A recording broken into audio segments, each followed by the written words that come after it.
And moving on to a follow-up this morning, a family in Greenville is mourning a tough loss. Over the weekend, 7-year-old Riley Faith Steep lost her battle with cancer. This is so incredibly sad, and we've been covering Riley's journey since she was diagnosed with adrenal cancer at just the age of 4. Back in April, Fox Carolina was there to show how Riley channeled her inner Picasso and turned to painting to cope with her cancer.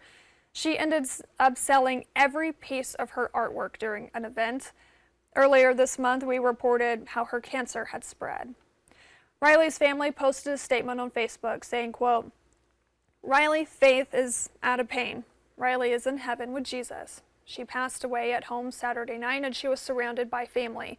We miss her so much and our hearts are broken." They're going to be broke forever, but their hearts go out to them and they say that we love you, Riley. Well, later this